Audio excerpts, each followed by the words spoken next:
Great, great. Hi, everyone. Good to see faces on a Saturday.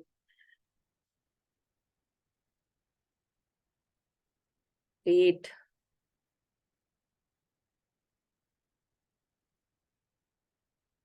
Okay, great. Hi, Sonali. So, hi, everyone. Great. So we have a lot of folks here. We have students from Nalanda University as well joining us. We have our CDF team together on for this session because everyone was very keen on learning proposal writing, drafting proposals. So we thought let's have a masterclass for everyone. So I would like to introduce Dr. Rakesh Malhotra.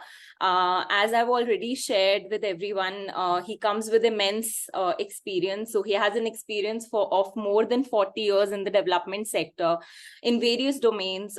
He has worked in public advocacy, strategic planning, project management, governance, vocational skills, financial inclusion, community institutions, capacity building, and research. And he has also there are 32 research reports credited in his name. He has presented his papers at national and international seminars and workshops, and he has published 4 books till now, one of which I've shared with everyone is related to proposal writing in the development sector itself. And he has worked with national and international organizations such as NABARD, BIRD, UNDP, Ministry of Rural Development, Government of Rajasthan, Government of India, etc. Currently, he is the chairman of IDEA. And is associated with the Ministry of Cooperation, Government of India. So thank you so much, sir. Thank you so much for taking out time on a Saturday to share your experience and share your expertise in the area of proposal writing. We are really looking forward to it. I'm sure our fellows, our students, and even the CDF staff is looking forward to learning from it. So I hereby welcome you, and I would like to hand it over to you, sir. Thank you. Thank you, Sonali. Am I audible? My voice is clear? Yes, yes. Great. First of all, I'd like to thank CDF for giving me this opportunity to interact with all bright minds and the future change makers of the world. And yes, as you said, it is a tough task on hand. Saturday evening, having a session instead of enjoying somewhere else is something a tough call. But let me try to do justice. I'll see how much I can engage all of you. Only one point before we start. Proposal writing is a very complex and very wide subject. And in this session, which I'm going to just have interaction with you, it is just an introductory type. Probably, if need be, if you feel, more detailed sessions on particular activities of a proposal writing will have to be undertaken, right? So just chit-chatting on what the proposal writing is, and I welcome all the questions. Anytime anybody wants to have any query or a doubt to be clarified, please pitch in. Okay, let's make it more like a discussion, interaction rather than a classroom session.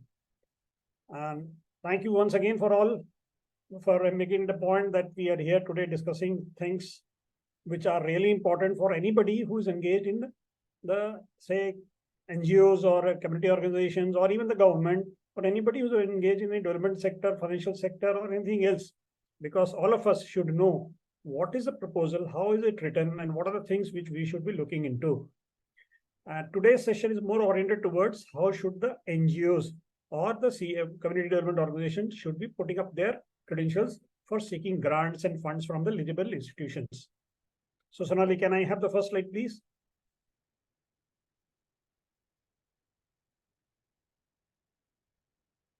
Yeah, I think this already we have discussed. Probably what I am trying to cover in this 1.5 session is, rather I'll keep it 1 hour, then we can have more on interactions type. Any project proposal combines of 2 components. One is technical, other is financial. Both have to be very loosely written, very carefully written, very articulately presented, so that the donor agency or the agency which is called for the proposal is very clear about what you are proposing. So I'm clubbing all those things into one particular session, and just giving an overview of what this proposal writing is. So as the topic goes, drafting of a project proposal, right? Can I go to next slide, please? Just some basic words which I'd like to introduce, which I might be using during the course of presentation is, the first is a donor agency. I think almost all of you must be knowing about it. Any agency, authority, or international body which grants or gives finance, money, technology, or any other thing is called generally a donor agency. And mind you, please, these all definitions are more out of the practice than any critical definition given in any formal systems. So donor agency is that agency which gives both technical as well as financial support. Then the other is the applicant agency. That agency which wants to seek and support in terms of finance or technical know-how or any way around to put an idea into action. That is applicant agency. Once the agency submits its application, the donor agency would evaluate it and then give a grant to the applicant agency. The applicant agency will then become an implementing agency. These are just nomenclatures which can change here and there, but these are broad overview for any project, how things go about. So before coming to project, can I have any input on how do you define a project? Anybody, please? What is project?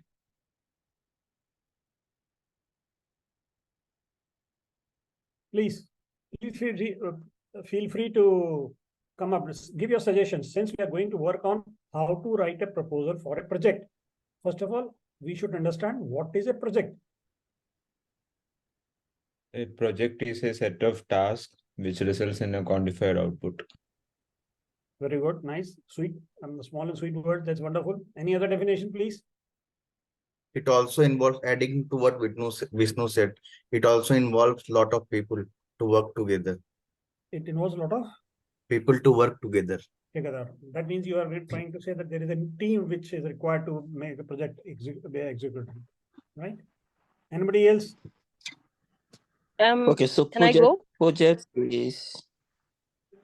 Yeah, please.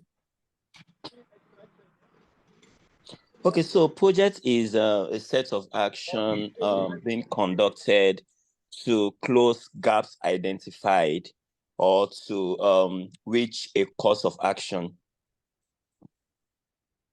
Okay, good enough. I think you all have a very fair idea about how do we define a project.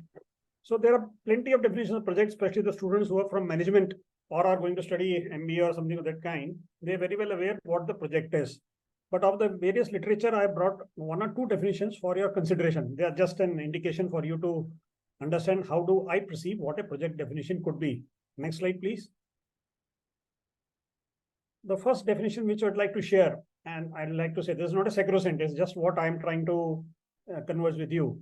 It says it is a document that describes the objectives, project proposal. It is a document that describes the objectives and the requirements of a project, its purpose, its outcomes, and the steps required to be taken to complete a project. So that is one aspect of defining what the project proposal is, right? Another one, a sweet and small one. Can I go to the next slide, please? International Management Organization, PMBK defines, and I like this definition, project as a temporary endeavor with a beginning and an end. It must be used to create a unique product, service, or a result. So mind you, please, I like to draw your attention that project is a temporary endeavor. It is not ever going. It is not will be there for all times to come. It always will be having one beginning and there has to be an end to it. It should result in giving a unique product, services, or result. So this is something, another aspect of defining a project. And probably this we should keep in mind when we are writing a proposal, because we have to spell out from the very beginning till the end that how the things are going to move. Yes, next please.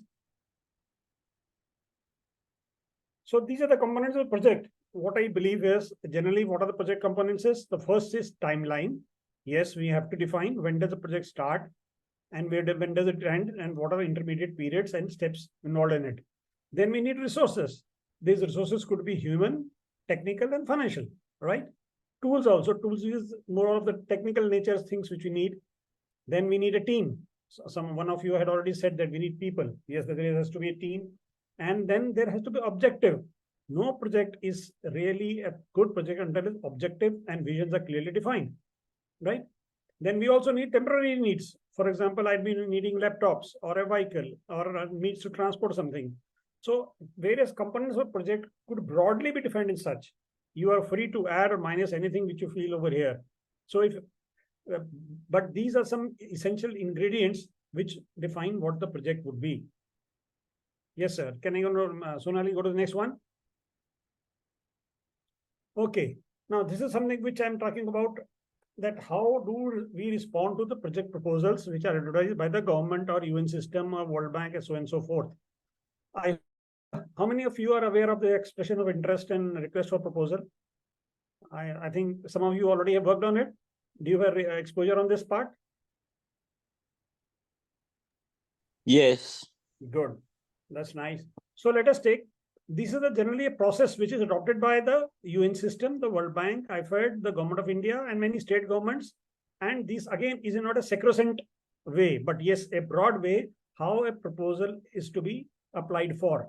So what actually happens is, first of all, there is an expression of interest advertised by the donor agency or the government or concerned authority, and it publishes it in the newspapers or online or their websites, right?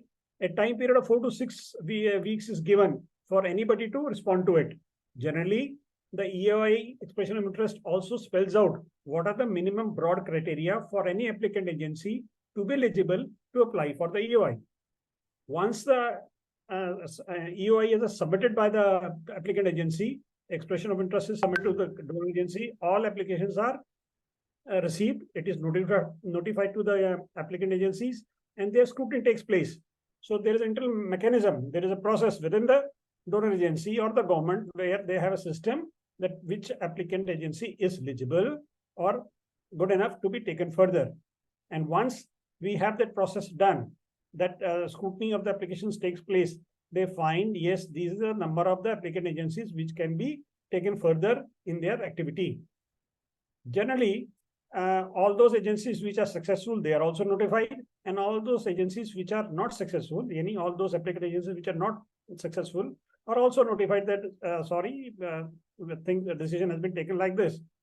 So once it is decided that 6, 7, 8 agencies have been shortlisted, it is usually a norm with the World Bank and the UN system that they would then release a request for proposal to at least 6 to 8 agencies. Please mind you, expression of interest is a very simple, small document which rather inquires more about the applicant's capability to undertake a job. But request of proposal is a very detailed, is very technical, very comprehensive information which is called for. So at least 6 applicant agencies are given an RFP. Request for proposal is not given to everybody. It is not advertised. It is given to the shortlisted EOI agencies for them to fill up the forms. That sometimes the forms are very big. They need a lot of time and energy to put into their completion. And a time of say 4 to 6 weeks is generally given for the applicant agency to submit an RFP. Before the RFP is submitted, there is usually a 1-day call by the donor agency, which they call it pre-submission meeting, where if any applicant agency, that is out of the 6 agencies or 8 agencies which they have been called, if they have any question, any query, any doubt, there will be face-to-face interaction, and that those doubts or queries can be answered.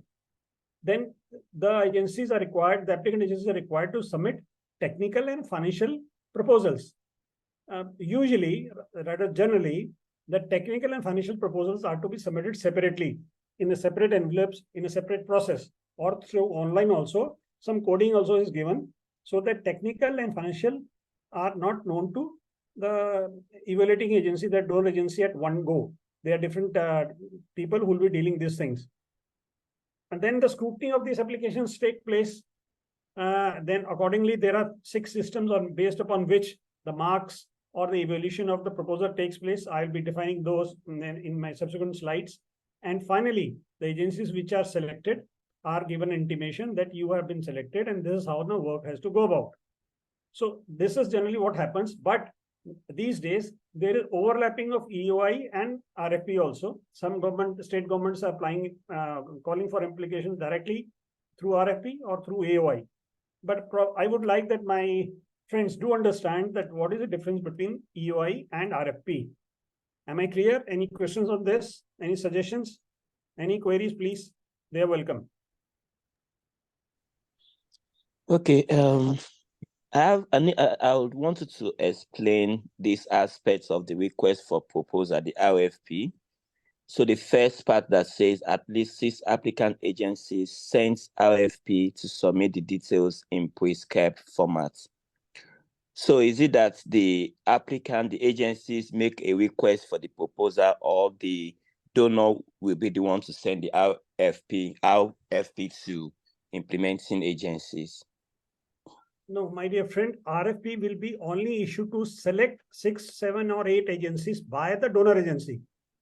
It is generally, this is a process. Now, as I told you, things are becoming overlapping. Sometimes what happens, some state governments or the other governments in the universe might be directly putting up RFP that please fill up these forms and submit to us, right?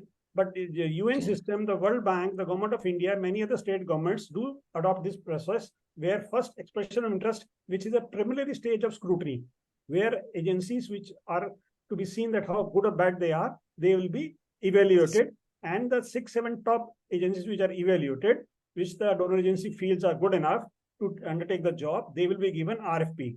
RFP is a very thorough and a very comprehensive document. It could be possible.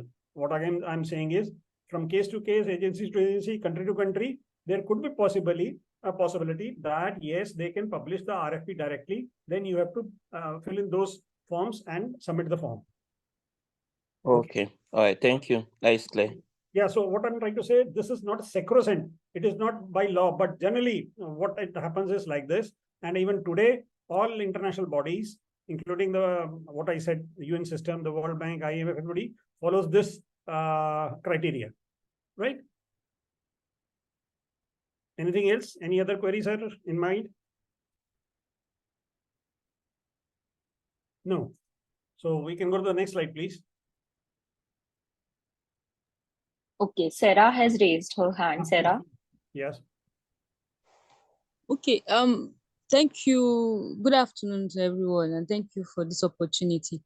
Mine is just, the last person who asked the question was asking about the RFP. I remember, I don't know, there are some organizations that when you're about to apply for grant, they give you, I think the RFPs they have also, I don't know whether that's RFP, but they give you a format to apply for the grant, including budgets. They give you everything from the beginning, the questions, how they want you to answer it, and the budget template.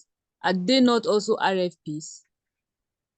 Yeah, that's right. That's what I said just right now. See, there are basically, this is a detailed process which is followed by many of the international bodies. There could be that only EOI is given, that's all. There could also be possibility that any donor agency or any donor government announces only RFP. Yes, it could be there. So this is a process which I'm trying to share with you to sensitize you that these are the process how a proposal is evaluated.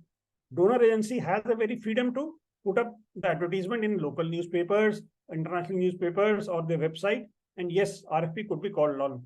The point to remember is RFP is a very detailed, comprehensive document. It needs a lot of time, energy, and technicality to fill it up. Whereas expression of interest is a very simple introductory type of submission of the applicant agency to the donor agency. So what you're saying is probably right. That could be styles and system also differ. Some RFPs are very detailed. They run into more than 150 to 200 pages. Some about 50 to 60 pages, right? So it depends case to case, place to place, agency to agency, country to country. But this is a broad overview, which I'm saying is generally followed in the international proposal and grant systems.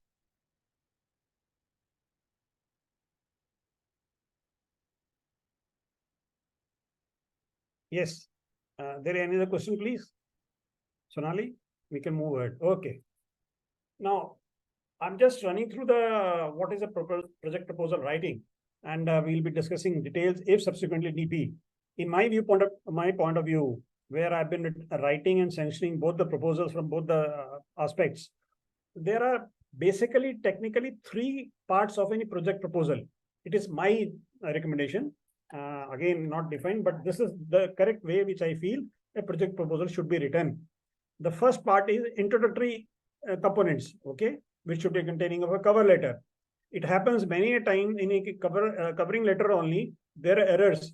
The applicant agencies, for example, NGOs, somebody has not written their email on the document, or their registration number has already changed, or their address has changed. So small errors, even on the covering letter, could be a serious one. Okay. Then there is to be cover page. You're just introducing yourself that yes, we are putting up this application for the consideration. I also have seen whenever I was giving grants to many of the organizations, they do not include index. A proper index should also always be there.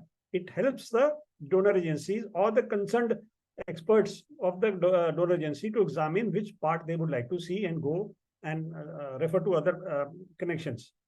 I would also recommend we should also have list of tables and list of figures. Whatever tables and figures which we have given, it should be numerically and properly numbered, and their index should be there, right?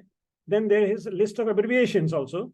It should also be given, because generally every country or every agency or general different areas will use different abbreviations for different points.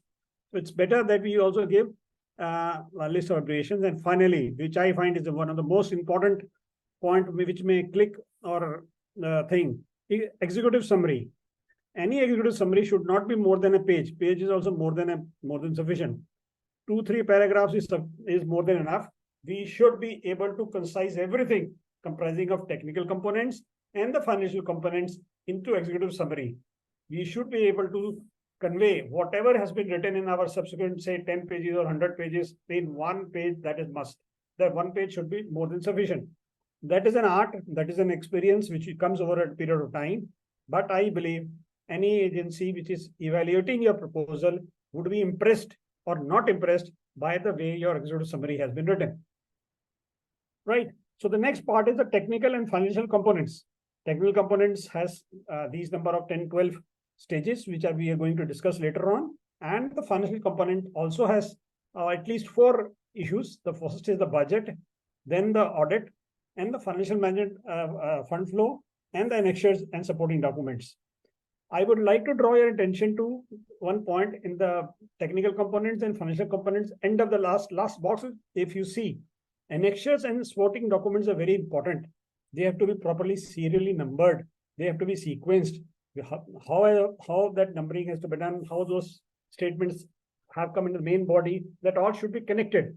So don't take annexures or other documents, supporting documents which are to be there in a proposal in a very easy manner. Let us be very serious that all documents which I am mentioning in my body should be clearly, chronologically be attached, right? So the rest of the things we'll discuss in subsequent slides. Probably this is okay. Can we go ahead? Dr. Malhotra, this is Simi here. Just wanted to understand that while the project proposal is kind of, very well laid out over here, where do you see the monitoring and the evaluation part coming in? Generally, it's a third-party thing, but do we mention it in the proposal, or how do we handle that? You're referring to monitoring and evaluation. The third last box, is that you're referring to? I don't know where it comes, so I was asking actually that where should we put that? Monitoring and evaluation of the project or something else? Yes, of the project. Yes, it's there. If you see the third last box under technical components, I have mentioned, yes, we need to give what is monitoring and evaluation system in our project proposal. We need to say what are the systems. Oh, okay. I see it now. Yeah, sorry. So I couldn't see that. There are 2 very small things which with my experience says.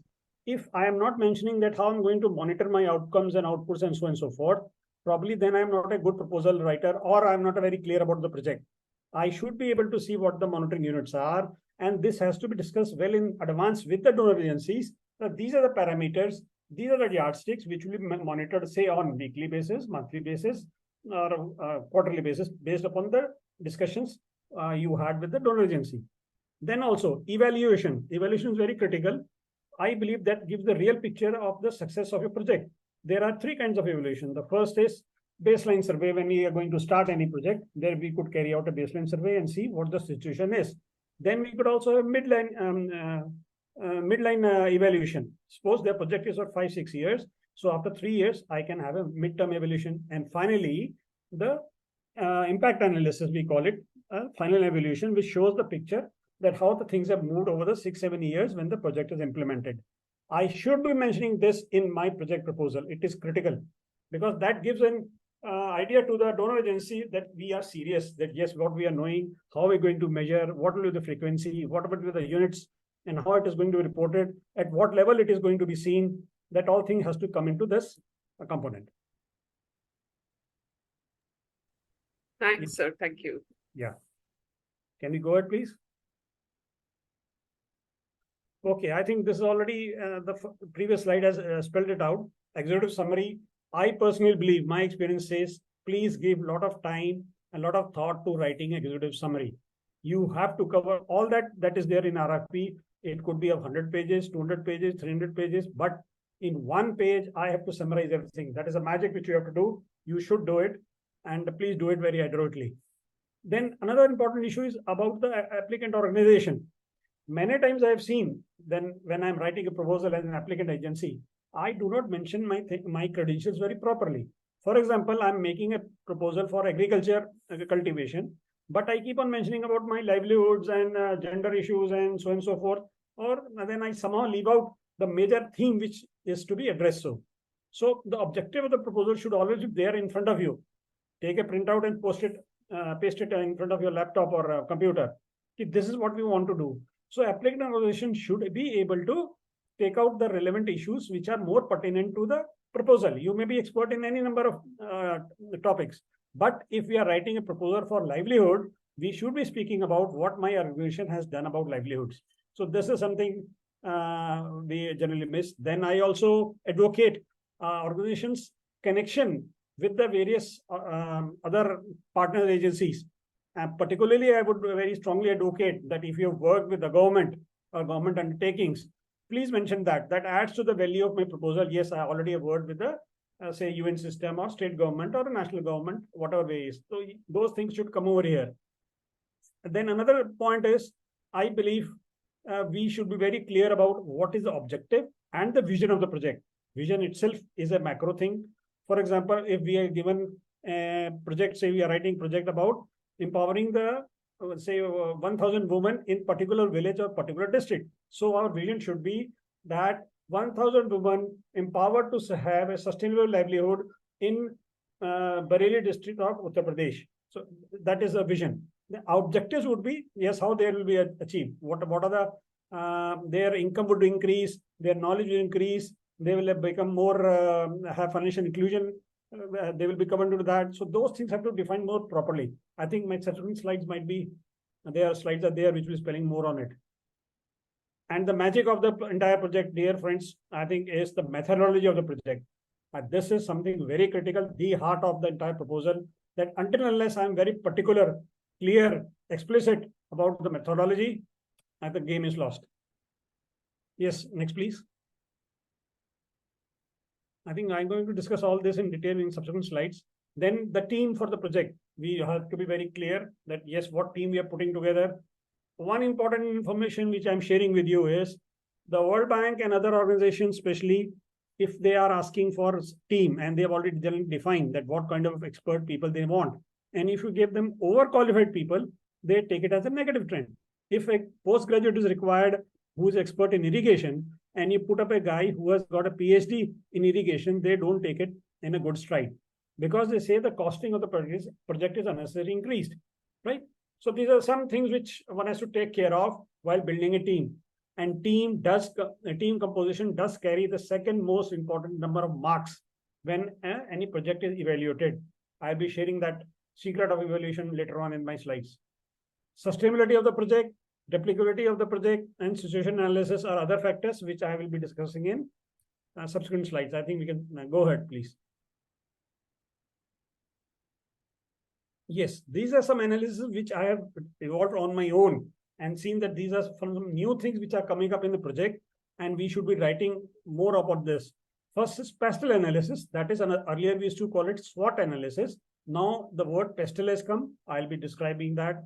Then impact analysis should also be there. Stakeholder analysis also should be there. And risk analysis should also be there in a good proposal. If these analyses are done, then probably the donor agency would be impressed or be very, very confident. Yes, the applicant agency does have a proper idea of to go about and how things can be taken further. Yes, next please. Okay, now this is what I was trying to talk to you. We all come from different organizations, or many of us are from CDF only. But what we generally do or we do not do is something which I've seen over a period of time. I've seen so many proposals.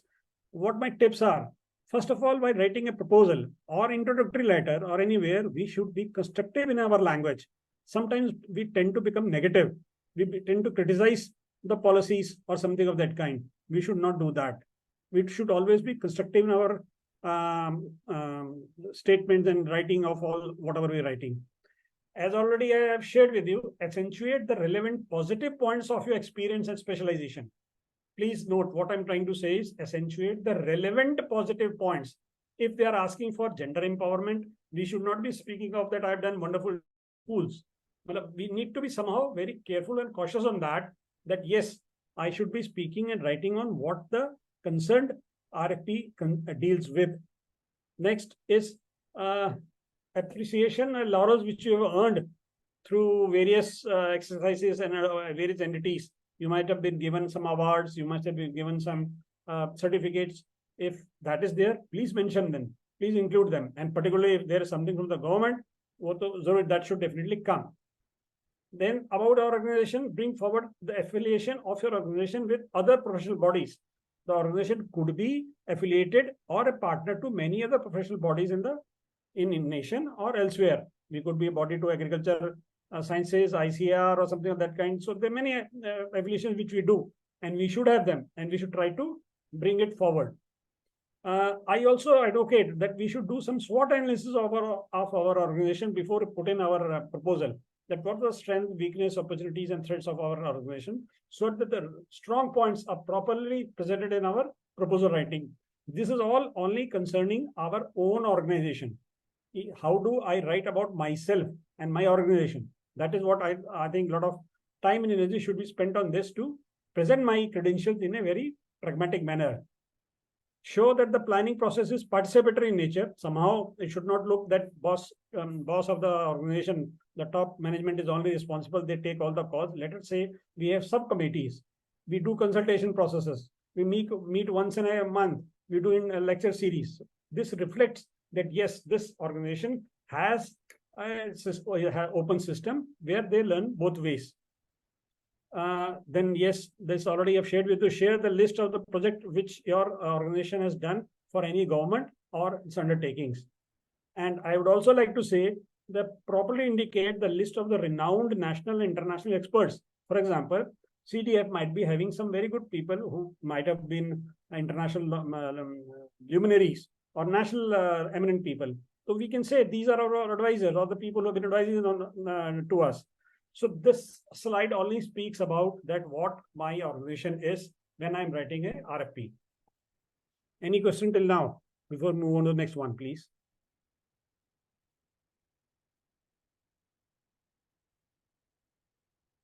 None, I believe. So we can go ahead.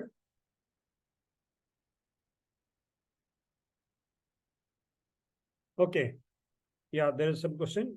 No. Okay. We go ahead. Is there any question on that? Sonali? No, I don't think so. There is Sure. nothing in the chat as well. We can go ahead. Okay. Now, these are some important components of the project proposal which I strongly advocate should be written with great research. The first is to conduct situation analysis. What I want to say is we first of all should identify the issue, then develop a problem statement, conduct a review of literature, and the need be go to the field and understand what the things are, and correlate these issues with the SDGs, which we already been doing, correlate with the concerned government priorities and manifesto of the ruling party. I'd like to just detail on it, that what the government also has prioritized their implementation in particular areas or particular communities. Why can't we correlate our efforts with that? That will only be synergizing our efforts with the government. And sometimes what happens when the elections takes place, which I did, which happened in Madhya Pradesh, and the manifesto of the political party, which becomes the vision document for the state, also spells out that we would like to do this. So we can correlate those priorities with our situation analysis. And say this through an example, that we are writing a proposal for promotion of MSMEs. Okay, and what situation analysis I have to do? Can anybody share? If I have to write a proposal about promotion of micro, small, and medium enterprises in a particular district or number of districts in a country, what should I be seeing and be looking into? Any ideas? Any suggestions?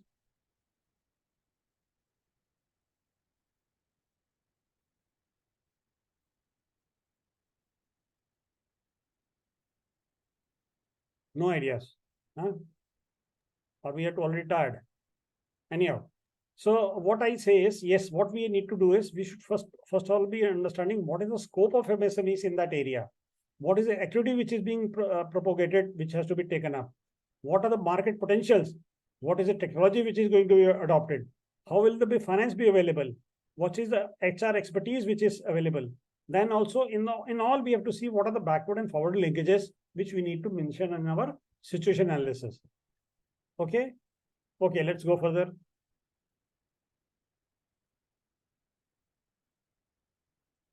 I think this is how project implementation is done in a very different steps which I've tried to define is methodology, that how do we list all project activities.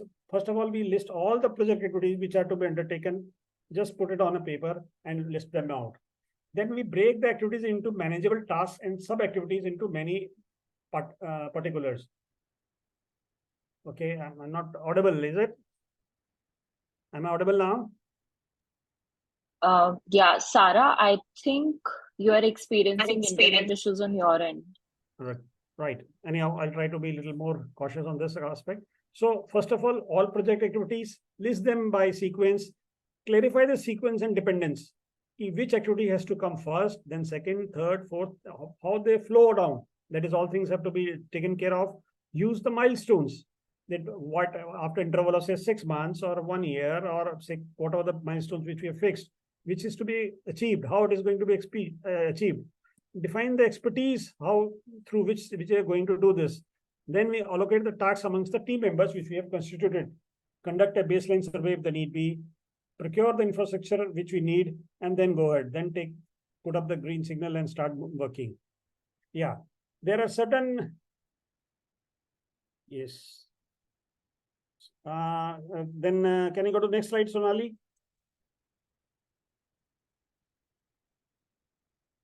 These are a few analyses which I had discussed about. I think each needs a detailed discussion. For example, generally, Simi ji, you might have been writing SWOT analysis. I don't know whether you're also using pestle analysis. So pestle analysis is something which is new in the project proposal writing, and it gives a much better picture of understanding of the issue. Let me take one small example. Pestle is basically political, economical analysis, sociological analysis, technological analysis, legal analysis, and environmental analysis. Now, almost every donor agency is bothered about environmental impact. So this is a new style of how we present the SWOT. For example, let me give a small example in the sense that there is a project where you are supposed to take up a project in, say, 5 districts of Madhya Pradesh, where cultivation of millets has to be encouraged. You have been asked to increase the cultivation millets in the given area. So politically, what can be the issue? Yes, the year 2023 is a year of the millets, where not only UN system, but even the government of India is very much politically aligned to it. Right? This is political analysis. I'm just giving one sentence for all the examples. Then we say economic analysis. Yes, growing of millets will lead to lesser usage of water, lesser wastage of water, more better economies, and better health, and like that. Sociological analysis, we have to say whether the farmers will be ready to adopt millet cultivation or not. So in this pestle analysis, we have to take care all positive as well as negative aspects are covered. So this gives a complete picture to anybody that this project is going to be addressed in such a fashion, and these are the issues which have to be taken care of. Then we technological analysis. Now the lot of technologies are coming into play for millet cultivation, its processing and product formation. So naturally we can define that over here.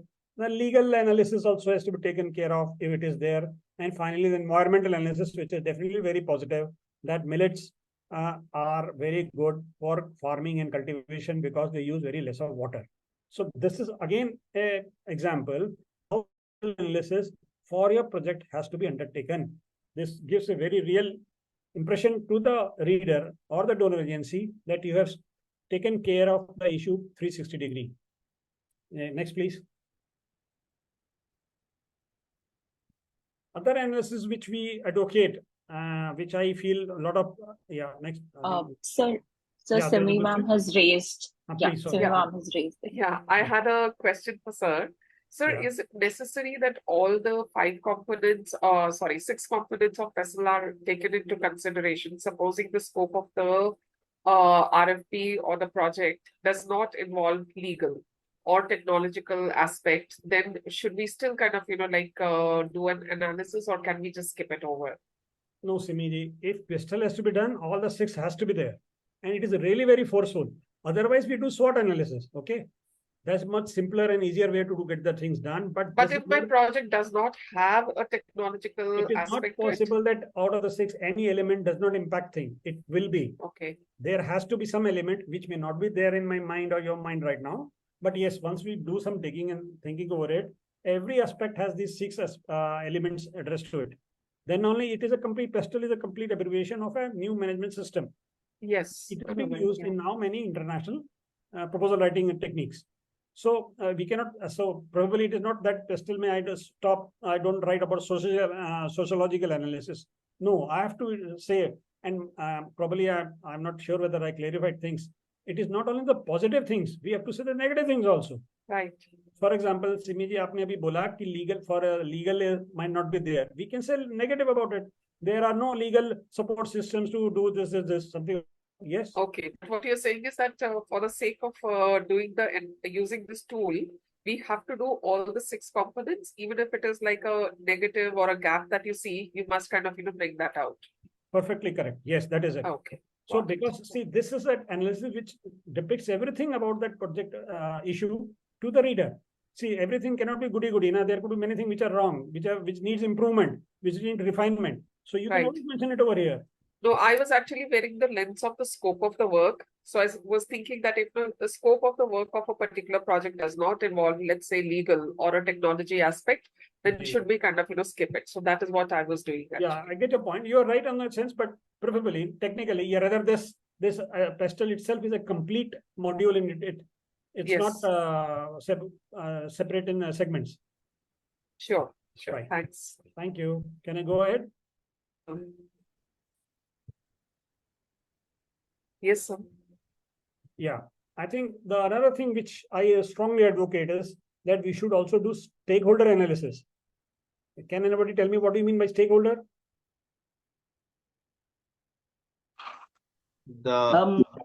Yeah. Can I go? Please. Okay, thank you. So stakeholder analysis, stakeholder first are these people involved in a project. So for example, if you're doing a project that involves children, their mothers are part of the stakeholders, could be local leaders, could be religious leaders, because from home, where their family comes from, they go to schools, so teachers become the next stakeholder. Then we have churches, that is the church leaders.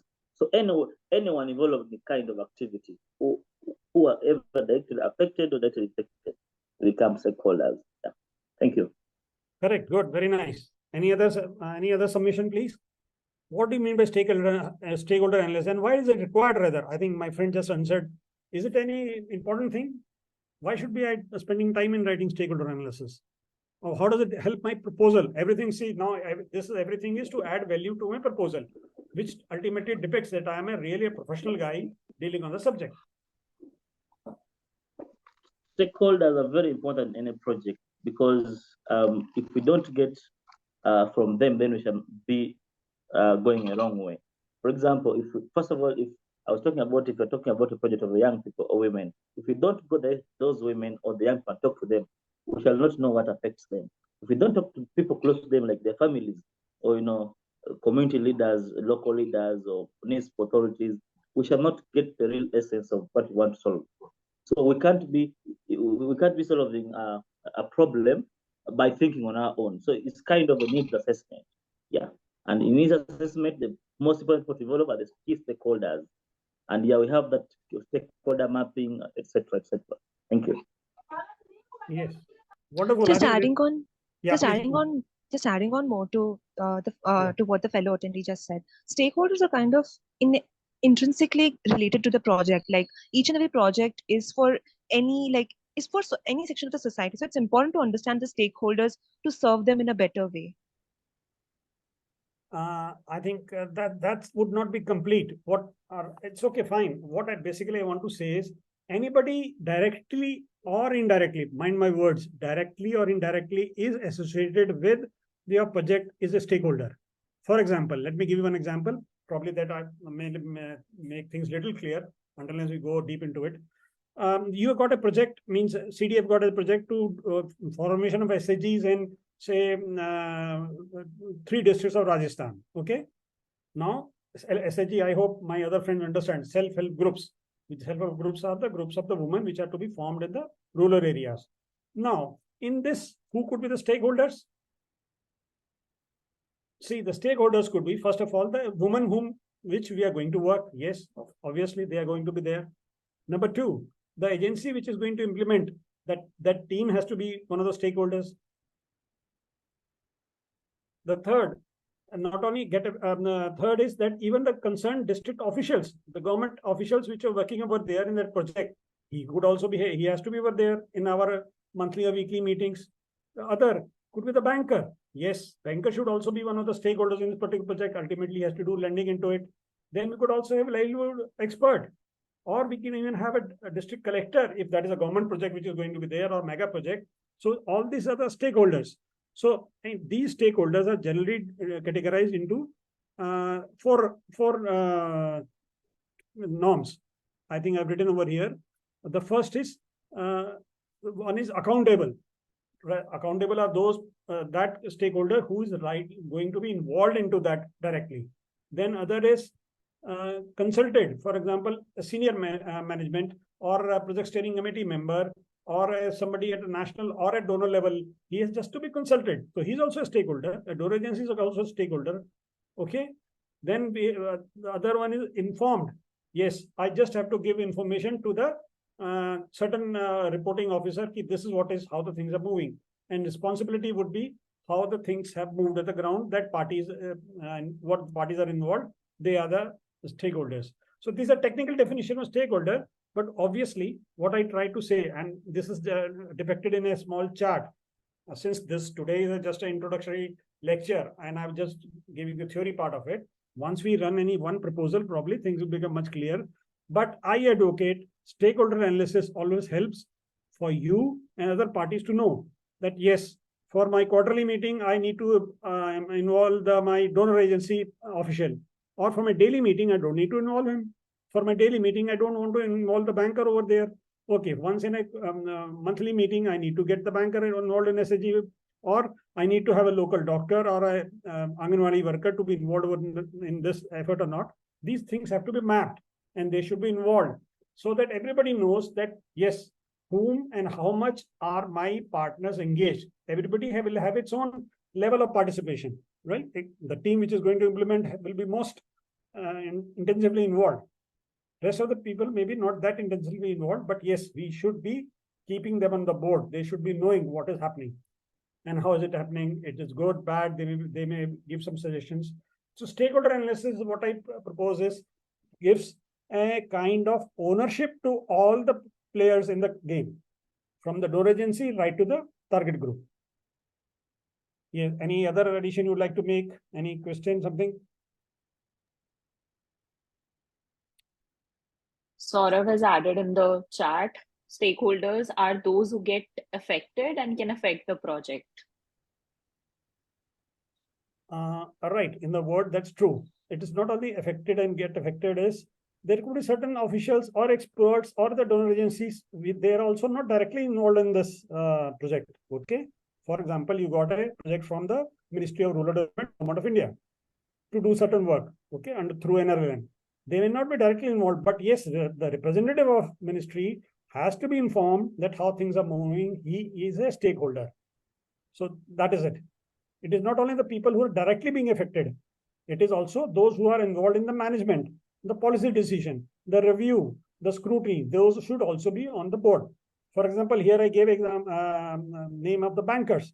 The bankers have to give loan to the SHG woman after a period of say 6 months, something of that kind. So bankers also stakeholders. So once he knows from very beginning how these SHGs were formed, how good their quality is, are they adopting that Panch Sutras, which we call it for SHGs, then probably he will be very confident to give the loan to them as and when the time arrives. Okay, ji? Right, can we go ahead?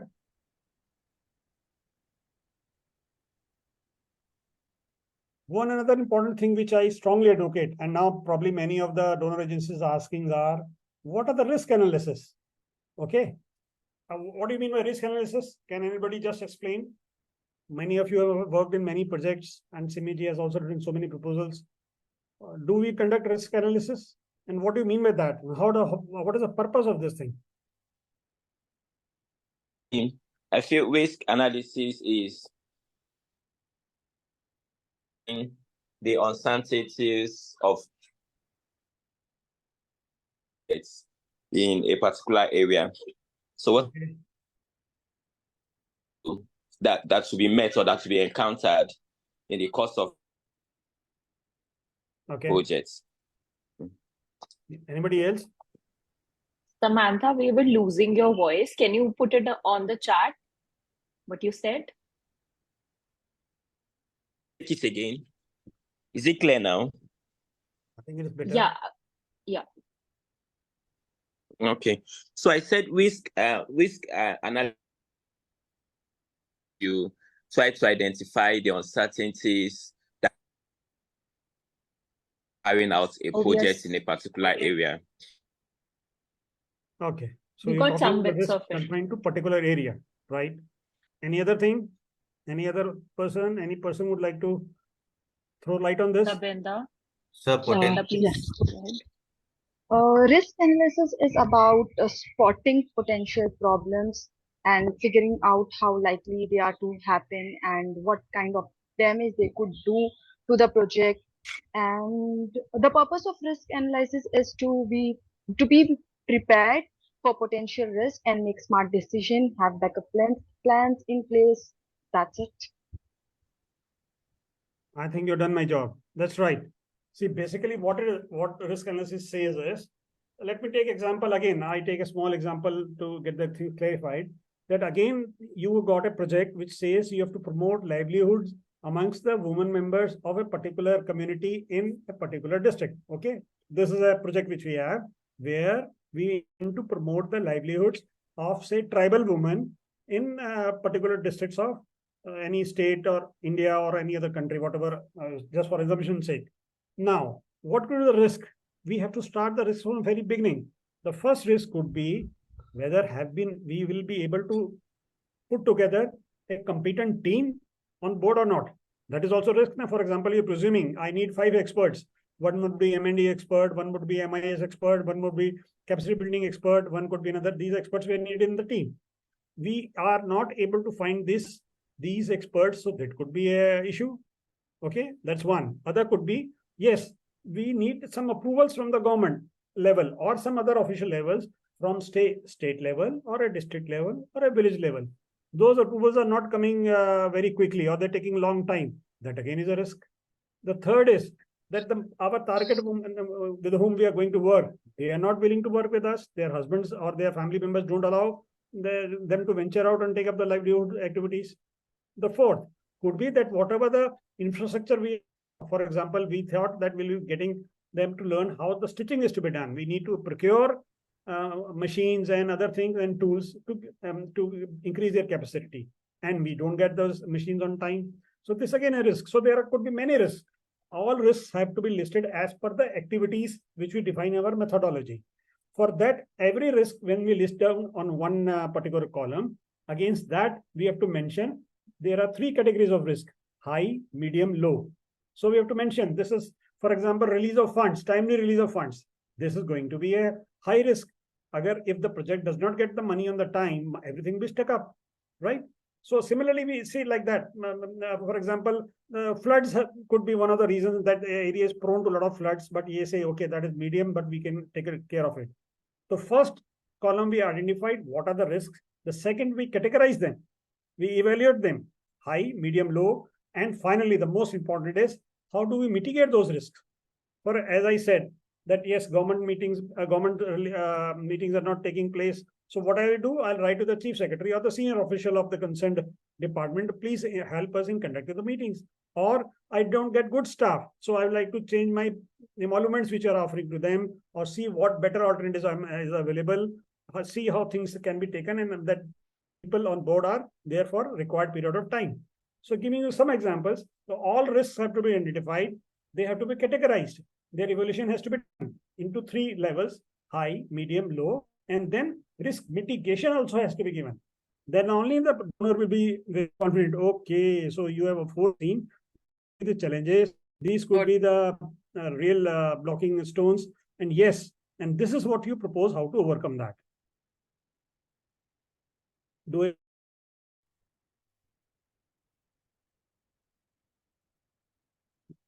Yes. So do I make sense? Complete silence means I don't make any sense. Yes, sir. Yes, sir. I hope what I'm trying to convey in proposal Yeah. writing, these are certain things which always will be adding value to your proposal. Right now, we are just discussing theoretically. Probably if the time would be there in subsequent days, we'll take a one-on-one examples and practically see how proposal writing is done. But this, yes, this should be done. I strongly advocate, and I have been writing also and seeing now that a good proposal writing, for example, E&Y and all big firms which they write in the international arena, do use these kinds of the inputs with some other variations also. Okay, then let's move to the next slide if this is through. Okay, now this is called logical framework. I don't know how many of you who particularly are from India are aware that the government of India from the last 3 years has made every ministry to work on logical framework. What is logical framework? Probably all of you must be knowing. It involves 5 steps, 4 steps. The first is inputs or activities, we call it. Then we call outputs, outcomes, and the impact. Now, this is the crux of what deliverables, what output your project is going to do. Again, just take, I think, are you aware of this logical framework for impact evaluation? Anybody can speak on this? Can guide us also? Yes. Please come forward. What is logical framework for impact evaluation, or what do you understand as general from these terms of input, output, outcome, and impact? Sometimes impact is also known as goal. The words could be different for different writers. No idea? No, it should be. I think you must be all aware of this. Logical framework for impact evaluation is a systematic tool used to plan and assess the effectiveness of the projects or programs. Okay. Right. I'd like to have a little more about it. Okay, so what we can add to it is that in addition to giving that systematic framework, it also allows us to plan activities and to keep the measurement and the project on track. So if we keep kind of, using a logical framework to see and measure what we are doing along the project timeline, it will help us to stay on track and also identify gaps and risks, etc. Right. I think somebody else was adding on. Yes.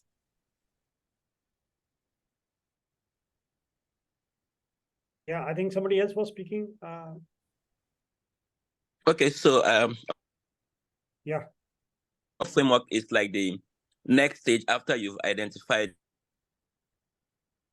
this message. So it's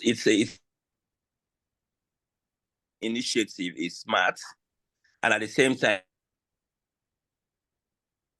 to track the outcome of your project. And you can also use that the same logical framework to initiative for my mother to know in any project intervention. Okay, good enough. Anybody else? Yes, friends. No penalty for any wrong guesses, dear. Just come on, let's. And I believe this is something another different subject, and we all should be aware of this thing. We should study this. This very interesting framework. Till now, it was being used in many national bodies and other private sector and so on and so forth. But I was surprised that Government of India has made a logical framework for every ministry, and almost every quarter the Prime Minister asks them that against this input which was stipulated, what is the outcome, as output and outcome, and where have you reached? So basically, this is a scale, this is a parameter on which we see how things are moving, right? So we, as Simiji just said, we should be aware of how and where and how much are we progressing. That's what the thing said. For example, I take another example. Let me take example where we have got a project that we have to capacitate the farmers for growth of horticulture in their farms. They are right now they are growing only grains, and we want we means the government or the project anybody wants. And now they should be taking up horticulture, agriculture in their area of cultivation.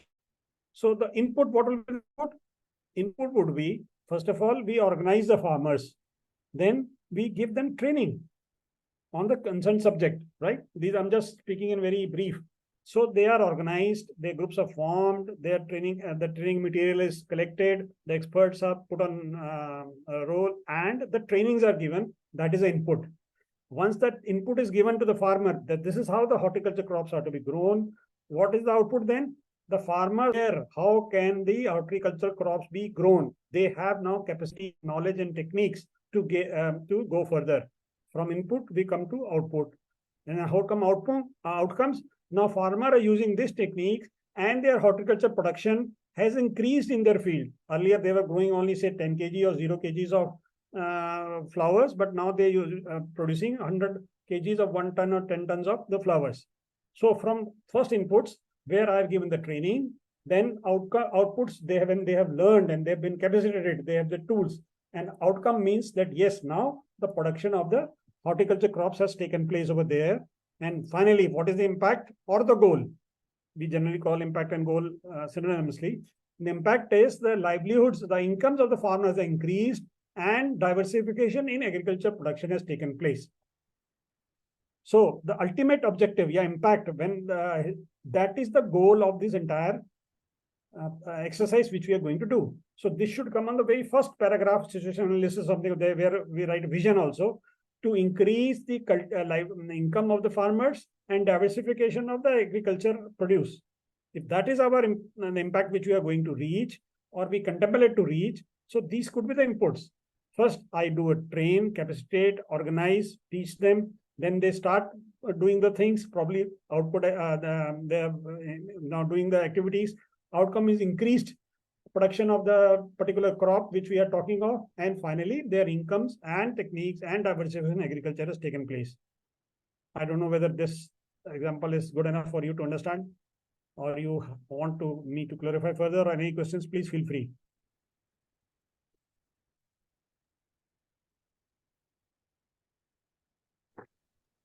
Yes, sir. It was quite clear. Thank you so much.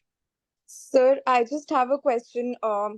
Sir, don't we need to include the indicators and verification tools to assess the outputs and outcomes? Yes, of course.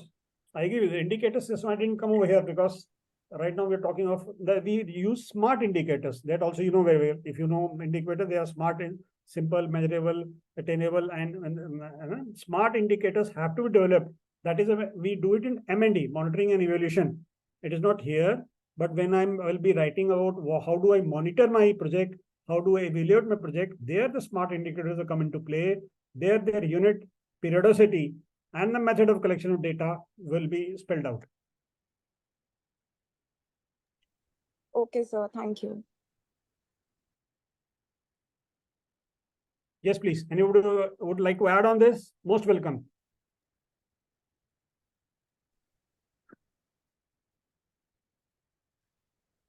I feel I don't know, like the first you put activities and inputs together. So I don't shouldn't be activities and inputs because I think we are losing his voice. to carry out. Sonali, are you able to what get you intend Um, put activities and inputs together? Samantha, we are losing your voice. It's coming, then it's breaking a lot in between. Can you put this question on the chat box so that we Okay. can answer? All right. Yeah, please put it in the chat and I'll pick it up with sir. Yeah, I think there was a question on chat box. Was it? Can Sonali, you read it for me? Yeah, so I think Tabinda is saying something. She says, so we can say it's kind of project GPS that shows the route to get there and checkpoints to see if we are on track. Yeah, you're right to a certain extent. See, again, I think you're a little confusing with this logical framework and monitoring. Mind you, please, these two are different things. I have not dealt in detail about the monitoring and evaluation over here. This is an holistic picture which should be coming from the very beginning when the donor agency talks about you. Ki I want to increase the cultivation of horticulture and increase the income of the farmers in particular area. That is the goal. That is the goal of the project. That is the impact which you're going to create. How can I attain that project will depending on all these things. How do the inputs come? Input comes from my methodology which I have written and what are the steps I'm going to take over there. All those steps which I write in a methodology have to be taken as inputs. Based upon the inputs, what is the outputs which are getting? And then the outcomes. And finally, the goal. You will need to differentiate between the monitoring as well as the logical framework. See, logical framework is you can say, showing you the way forward. That is what we say, Google map, something of that kind. From where and we intend to go and how we will be reaching that place. Yes, I think that could be a better word if which comes to me right now. So sir, Samantha is asking, why do we have activity inputs as one? Why are they not separate components? No, there's a different words which I use, Samantha. I'm leaving it to you. Anybody that we could be using different words for different activities. Generally in management, inputs are used by many and some are saying activities also. So first step is what steps, what initiatives, what work I'm going to do, that is called inputs. And that could also be called activities. Activities and inputs are same thing. But once I do an activity, then there has to be output. Yes, for example, I'm asked to plant a tree. Okay, that is an input, plantation of tree. Output is I have planted these many trees. Then outcomes would be these trees are bearing fruits. They'll be giving us better income and the environmental conservation will be there. And finally, we can say the goal was to bring about changes in agriculture, which is more environmentally sustainable and more economically viable. Samantha, I hope that's clear now. Right, correct. I think more concrete examples would be required, but anyhow, for the timing for this particular session, I hope this makes some sense. Yes, it's clear. Yeah. Yes, please. I think somebody was saying something. No, I think Samantha was saying it's all clear now. Yeah, great. Okay, thank you. Anybody else? Any suggestion? Any point? See, this particular slide or output or as a picture is seen by the topmost authority of the project. For example, he could be a secretary in the government of India.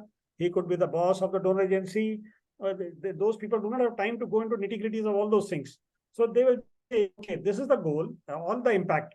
I think I should have written impact oblique goal. That should also make sense. And this is how we are going to go about. That's all. For the top boss of the project or the donor agency or the concerned even implementing agency, he should be saying, yes, okay, this is fine. Mind you, all activities and inputs come from the methodologies which we have defined. There many steps would have been given. Those steps have to come over here. For every step, there will be different output. For every couple of outputs, there will be outcomes. And for all outcomes, there will be one impact or a goal.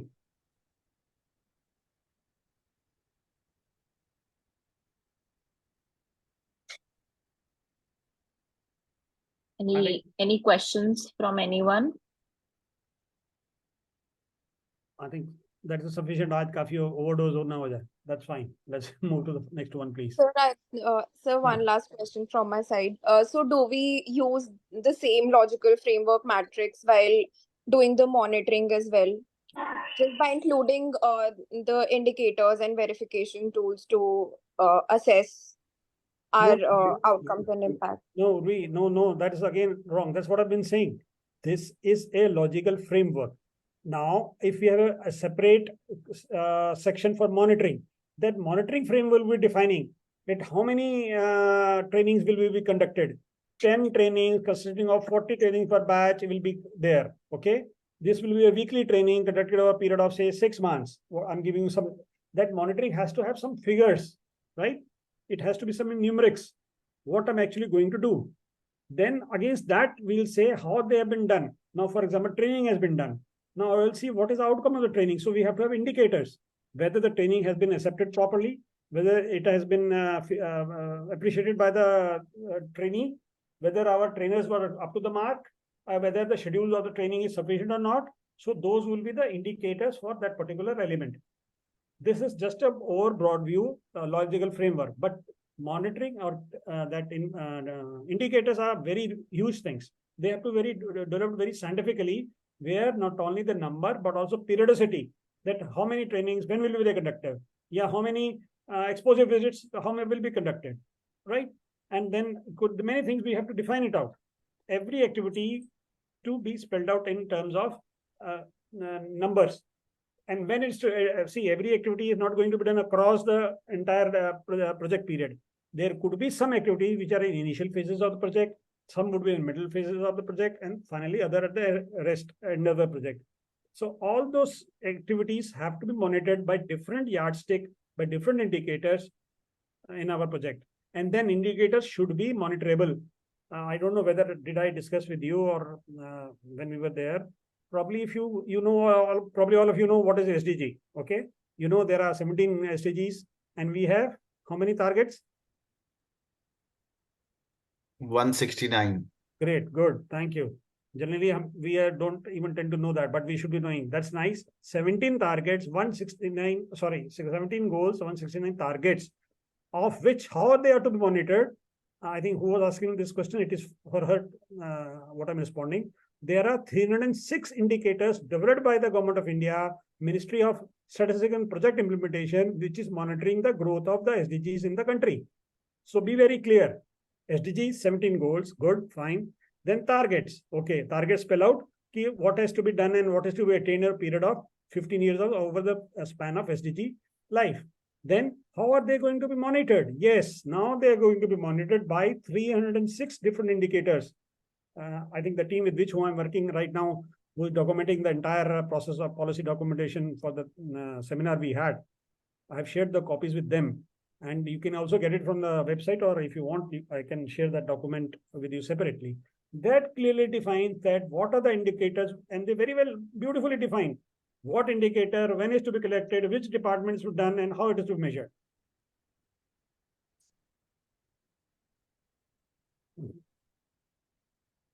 Yeah, I think Anupama, you want to say something?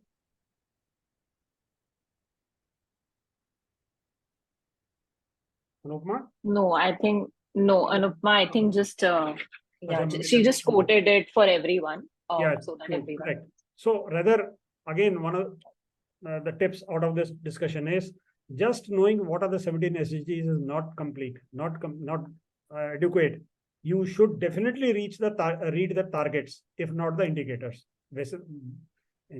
Basically, you should also know indicators. Mind you, the goals and the targets are sacrosanct. 193 countries across the globe have signed the HG document. 193 countries. For them, the 17 goals and the targets are sacrosanct. But indicators are left to the respective countries for them to develop on their own and do the monitoring. So Government of India, Ministry of Statistics and Project Implementation is monitoring it. They had developed these indicators in consultation with Niti Aayog in 2019. Against that, each and every state is putting up the data, and it is being measured that which state is performing how much, good or bad. I think, did I make any sense on this? Yes, sir, makes a Yes, lot of sir. sense. Thank you. Okay, dear. Can we move on again? Or still any question? I will be happy to answer, please.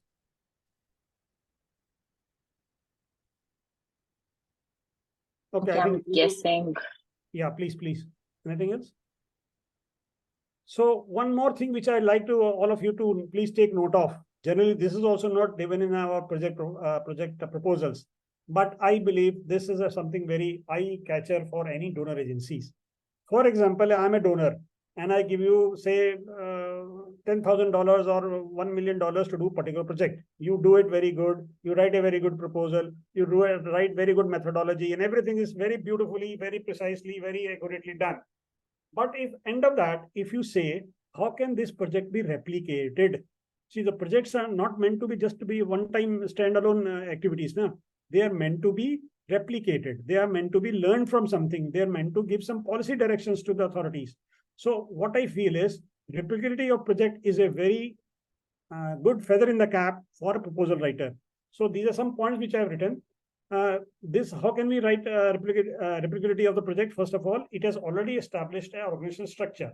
For example, if you have been working on, say, promotion of micro, small, and medium enterprises in particular area, you already have a structure which has been guiding, training, capacitating, innovating, marketing, and creating linkages that has been established. So that is one thing which anybody can learn. The next would be what is a robust and responsive management system? Here, MIS, MND can be already be there. So that is also proved. Yes, this particular project, which has been running for 7 years, where more than say 1 lakh MSMEs have already done wonders, are very good.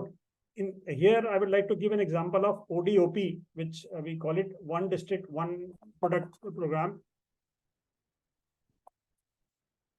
One District, One Product program, which was started in Uttar Pradesh, but now being implemented across the India. A very nice program. So that is how it is being replicated across the, first it started in UP, then it has been replicated across the nation. Then we can also say that this project, which we already are proposing, has a prudent financial system in place. Yes, that's good, fine. Then these are certain points which I mentioned: established app training and capacity building strategies. For example, MSMEs, for the growth and development of MSMEs, I have developed some reading material. I have developed some IEC material. I have developed some capacity building material or training material. Yes, it is already there. So that can be used elsewhere with small vulnerable modifications. Say could be in language or local other things. So then demonstration of successful implementation of methodologies and desired deliverables and impacts fully achieved. So if we write in our proposal, yes, sir, this is the project which we propose, this is how it's going to do, this will be the team, these are the analysis which we have conducted, and this is what we are going to derive, and this project would be probably replicable and sustainable in other geographies also, in other areas also. That adds a lot of number to your project proposal writing. Okay, can I go ahead? I think there are a few slides left before I run out of the time. Let me rush through them. Yes, I think till now we were talking about the technical part of the proposal writing, which in very brief and shortcut method I have explained to you. The other part is the financial component. Okay, it is not that the financial component is a lesser important, rather that is the magic of the thing to get the proposal done. I believe any financial component should be comprising of the 4 parts. It actually depends upon the formats which RFP has contains. Okay, these are just the subjects which I'm sharing with you. First of all, it has to be budget. My very strong recommendation to all of you who's going to write budget is, please explain each and every rupee, penny, dollar which is being sought out in the project. Don't hide figures. Explain them. Show them. Make a timeline for that. If it is 7 years project for every 7 years. Put in inflation over there. But whatever the things are, they're very good tools. Probably one of the tools I have also developed on Excel, which automatically addresses all things. The budget, we should not hide anything. We have to be very clear what is the unit, what is the rate, what is the period, and how is it going to grow over a period of time, right? Other thing is about the audits. Many a times, many people forget to say, sir, we will be doing audit of our work. Means if I am an applicant agency, I should say, generally audits are of two types. One is concurrent auditor, that every day which checks my work. One is annual auditor or external auditor, or the auditor sent by the donor agency. So we should mention, yes, we will be open to audits. We'll be doing concurrent auditing on our end, and other audits will take place. This again imbibes confidence in the donor agency. Yes, this agency or applicant agency gentleman is very clear about how the financial things will be managed. The other aspect is fund flow management. It is a methodology how the funds will be flowing from the donor agency to the applicant agency, who will be receiving it, who will be, what will be the delegation of power, how the vouchering would be done, how accounts are to be maintained. This should be done in concurrence with the donor agency, so that they are very comfortable in seeing how the money is being spent and utilized, right? So these are some things which I feel is very important. And finally, the annexures. Here again, annexures have to be very clear. We sometimes have to give our balance sheets, our audited, many other things which we want to give, we should be giving over here. Next, please. I think probably we are running off short, but these are 2-3 important things which I would like to share with you. This is an ideal budget of any project proposal from my experience. I'm not saying this is sacrosanct. I'm not saying that is advocated by any authority, but having seen more than hundreds of proposals, many of them which I've given grant and some which I applied for, this is the breakup of what should be ideally the composition of the budget. It is again an indication. It is not the sacrosanct.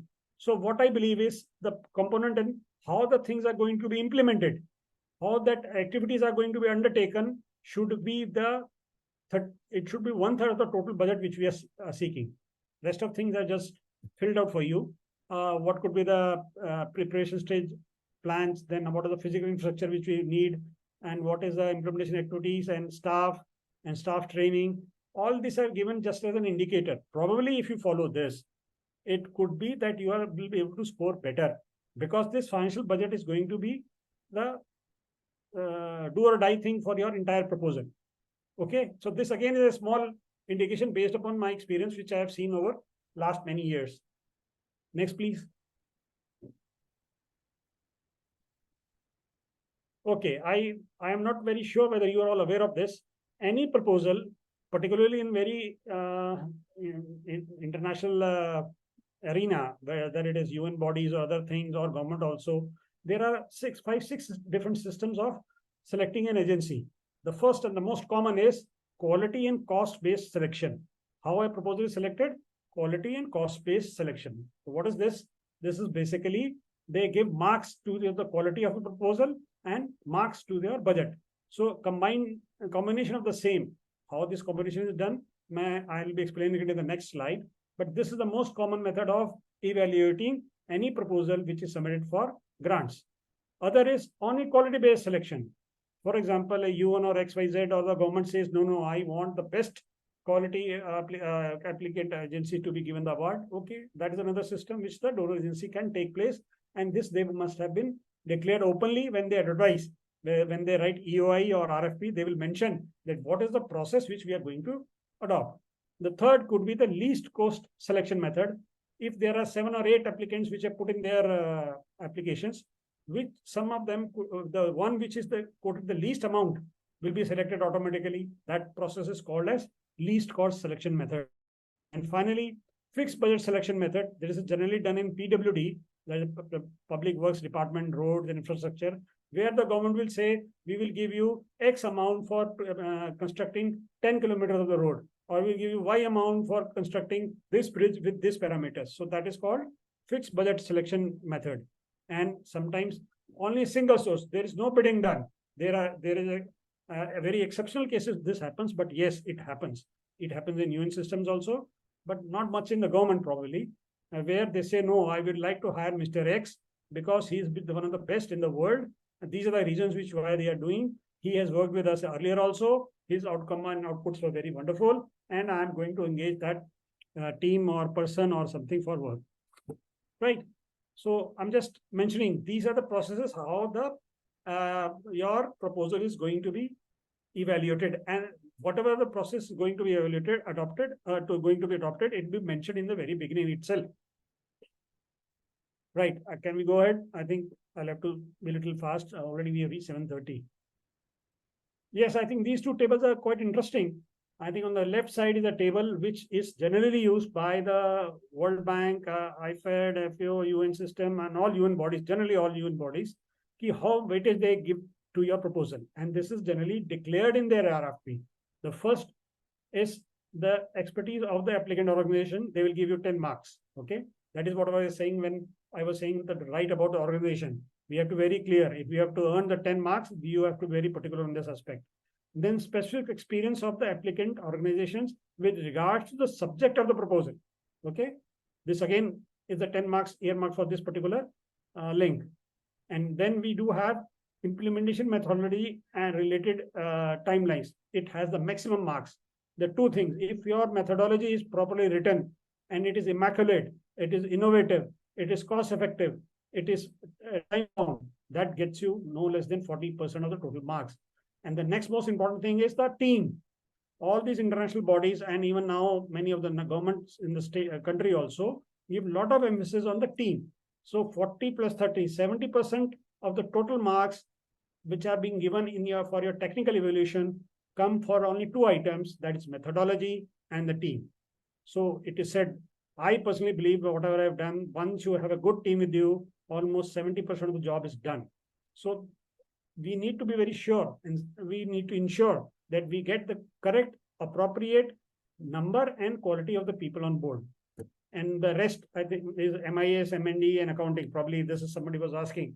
So they also have special numbers for this, whether I have any system in place, which will be indicating what is the management information system, what is monitoring evolution and accounting processes, which we are going to adopt.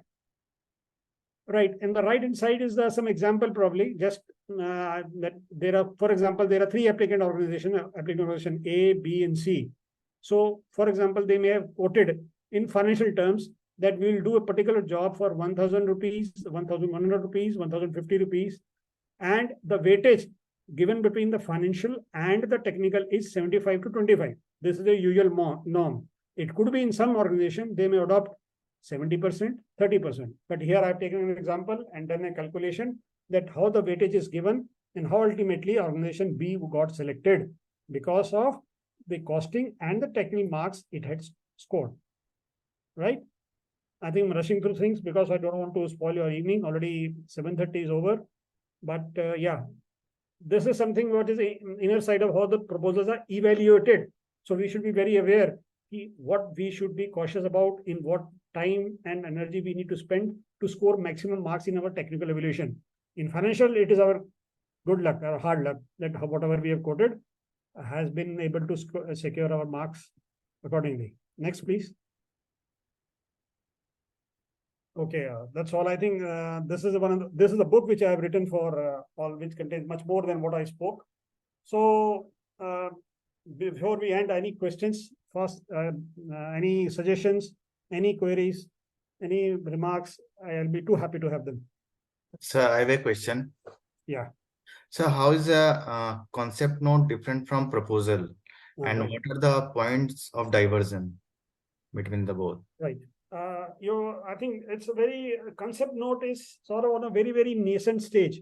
For example, you went and met the, say, principal secretary, tribal development in particular state. Okay, just to give you a note, or you met the representative of Reliance Foundation on a particular day, and you said, "Sir, we have done very good work with the tribal people in one particular district, and these are the ideas which we want to go."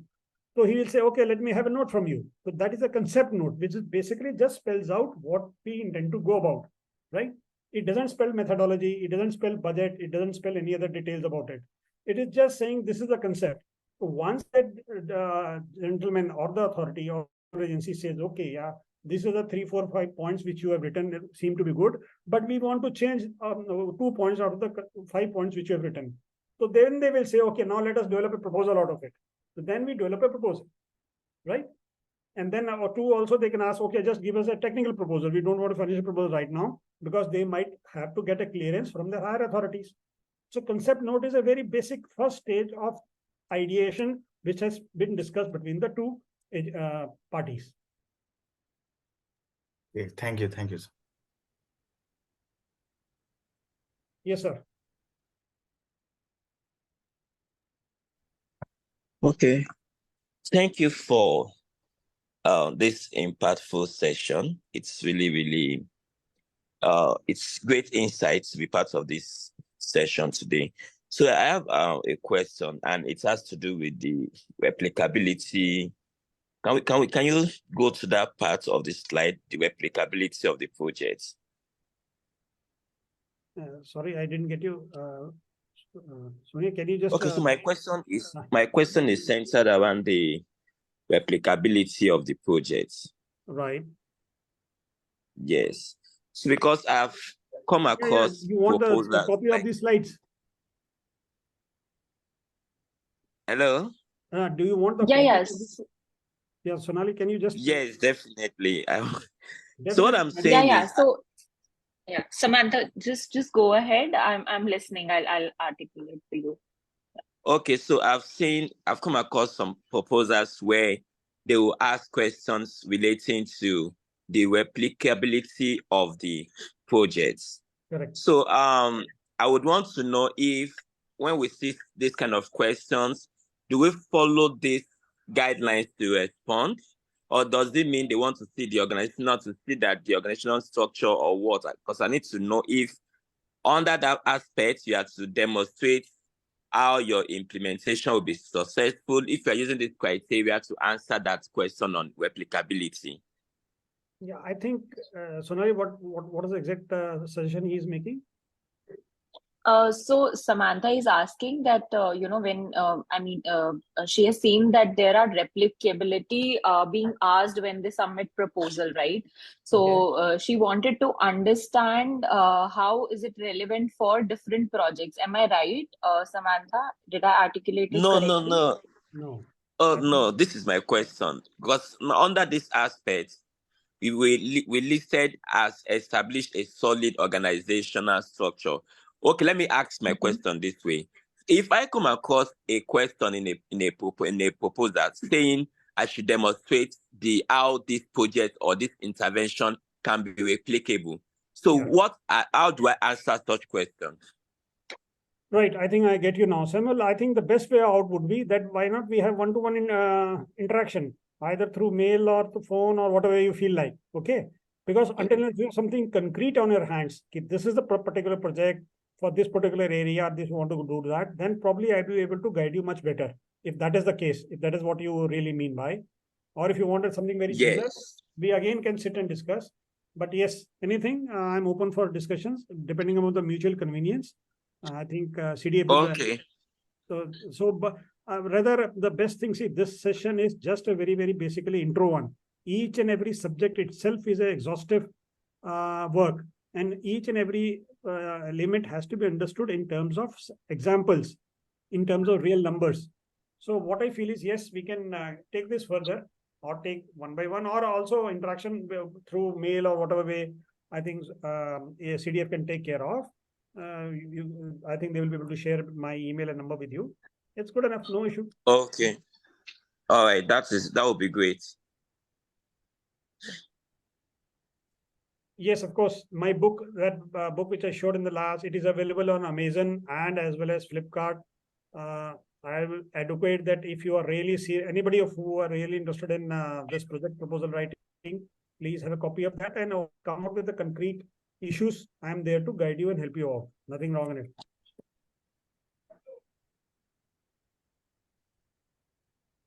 Yes, Sonali, I exceeded my time limit, probably. No worries, sir. Thank you so much, sir, for talking about all the technicalities that are involved in the proposal writing. This was really fruitful. Sarah, are you asking a question?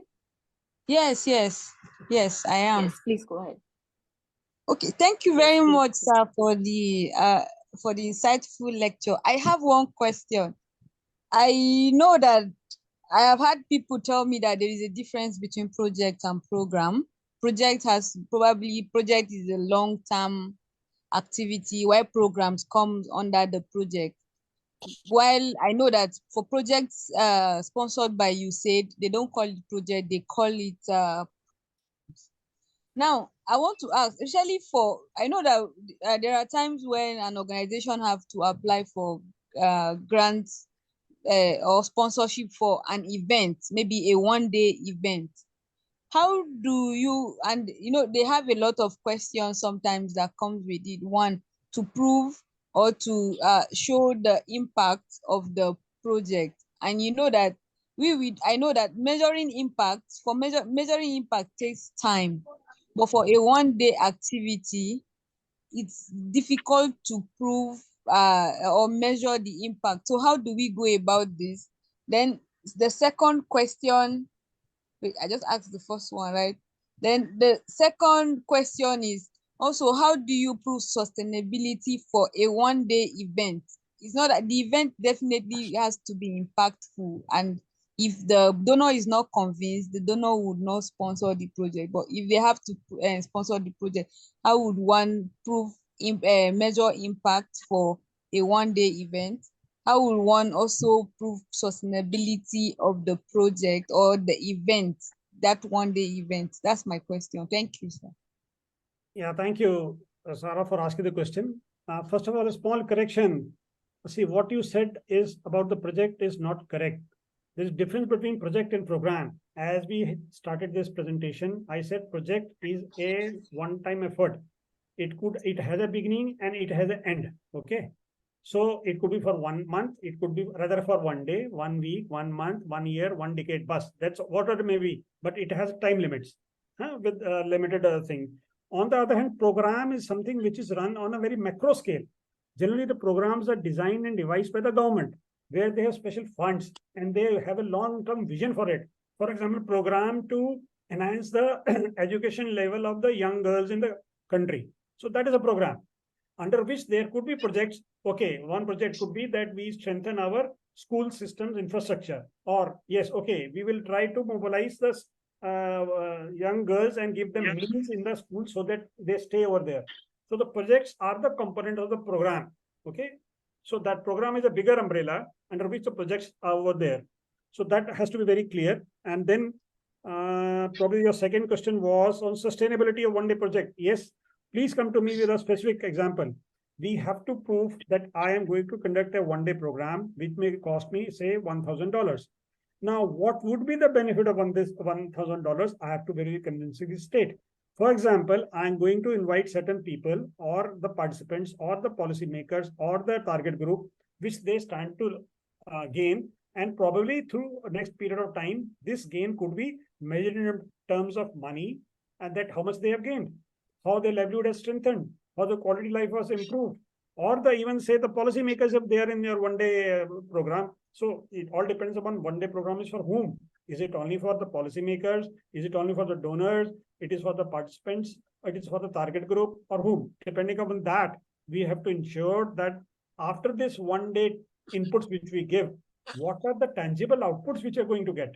And that tangible outputs could be converted into numbers in terms of finance. Then probably donor agency will say, okay, right, doing one-day program on, say, personal hygiene of the young girls in a particular rural area could lead to betterment of the health, awareness building, and something of that kind. So we can, that's just a small example which I'm trying to give to you. Yeah, it all depends upon the specific instances which you can measure.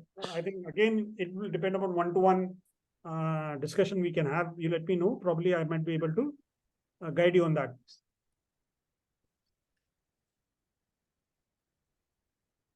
Thank you, sir. Sarah, did I miss out anything? No, I get it. Thank you, sir. Right. Welcome. Great. Thank you so much, sir.